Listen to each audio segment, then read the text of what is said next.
Hello everyone, in this video I'm about to share with you 5 of my most useful tips to help you study more effectively at home during the coronavirus quarantine. Now these are tips that I'm following myself to help me stay on track with my studies at Cambridge, and I'm sure they'll be helpful for you too. Now if you stick till the end, the last tip is an extra special trick that will help you find more materials for your studies from the comfort of your own home. Coming up!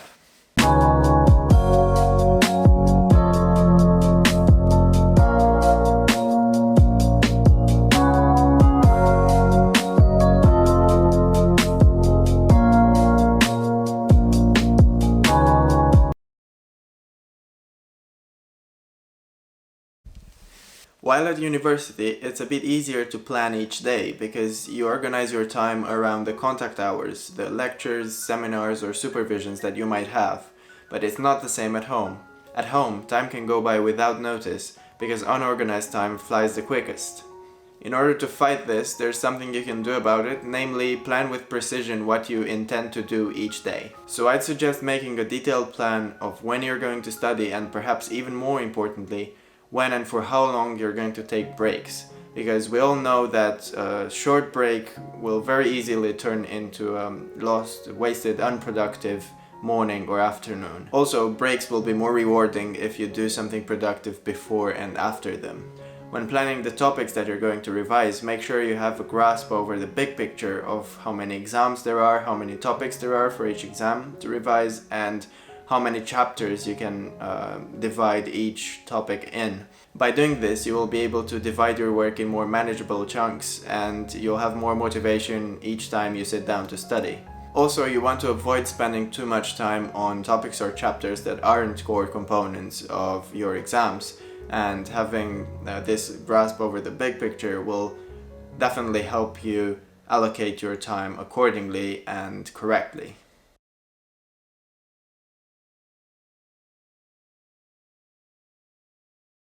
Now, this may seem counterintuitive, but following the same habits that you used to have when you were going to university or working will definitely put you in the mood for work every day.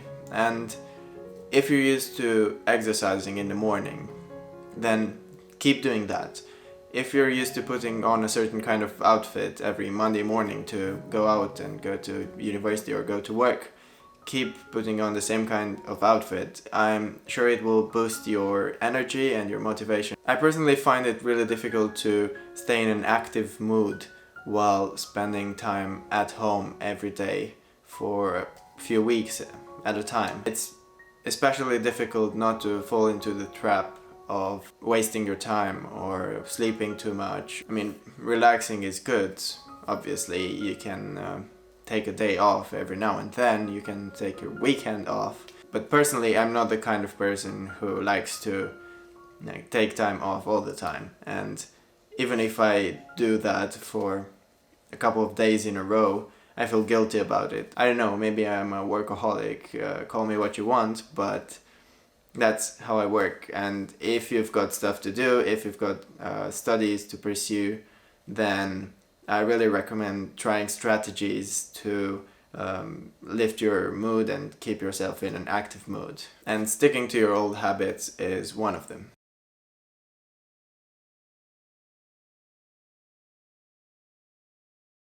Now, kind of an adjacent trick would be to assign certain spaces or rooms in your house only for certain activities and not mix them up, so that you create a habit around studying in a certain place and relaxing in a distinct space in your house.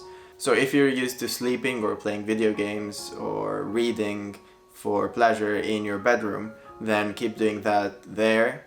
And if you're used to studying at your desk or in the kitchen, where I personally study, then only do studying there and then nothing else. Establishing these kinds of habits and boundaries, and not relaxing where you study and not studying where you're relaxing, will ensure that you get the most out of each activity. Because every time you go to that specific space, it tells your brain that you're there to study or you're there to have fun or relax. And I think that the most important out of these is to find a space for studying that is propitious for avoiding distractions. This way your brain will know that that's a space for focus and for work, and it won't be tempted to give in to distractions, especially if you also actively try to mitigate them, such as setting your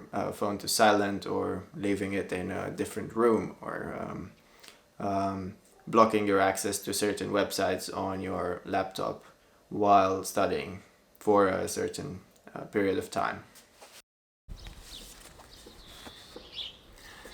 Now, if possible, it's always a good idea to try to go out and get a bit of fresh air every now and then. One thing I like to do at home is have my breakfast here on the front porch, because the chilly spring morning air instantly lifts my mood and also gets rid of the FOMO, that's the fear of missing out, that I get when sitting inside all day on a sunny day. Like this, I can enjoy the garden and nature for a little bit before I go inside and get some work done. Now, going out during quarantine, during the coronavirus pandemic, is not that easy. If your house has a porch or a garden, or if your apartment has a balcony, that's great, but if it doesn't, it's always an option to go out running around the block, do some jogging, some exercise. I think that's a good idea. Even going shopping, but that's advisable to only do as rarely as possible, maybe fortnightly. In any case, spending some time outside and getting a bit of fresh air is delightful right now, because spring is slowly settling in and you can appreciate the song of the birds and the fragrances of the blossoming flowers. It's something that I love to do every morning, and I recommend you do that too. I guarantee it will instantly lift your motivation and your mood for studying.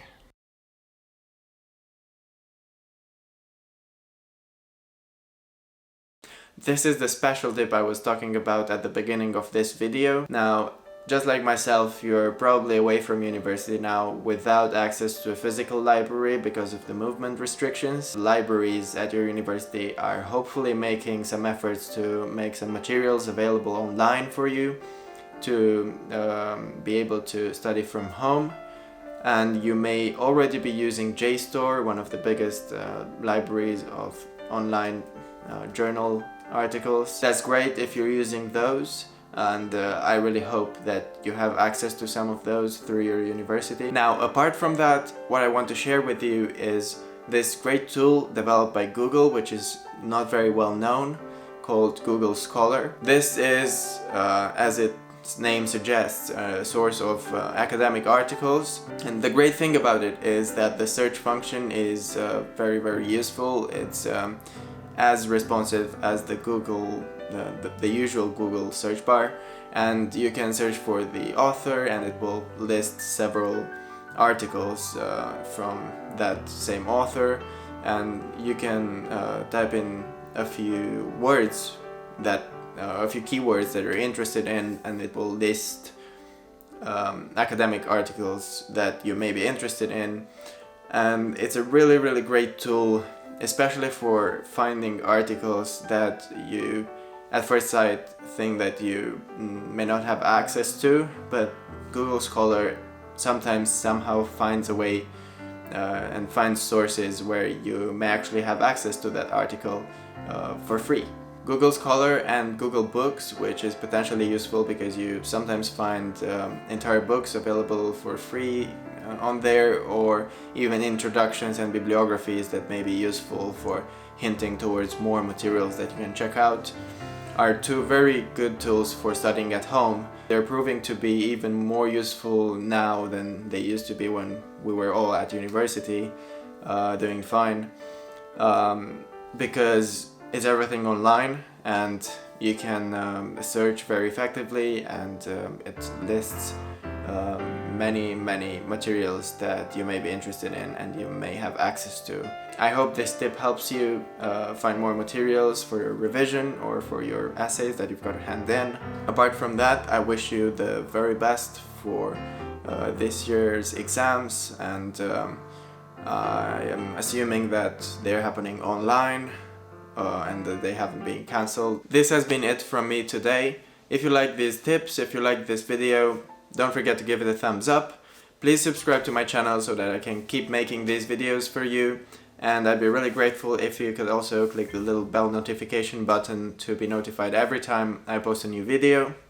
And apart from that, I'll catch you in my next one. Bye.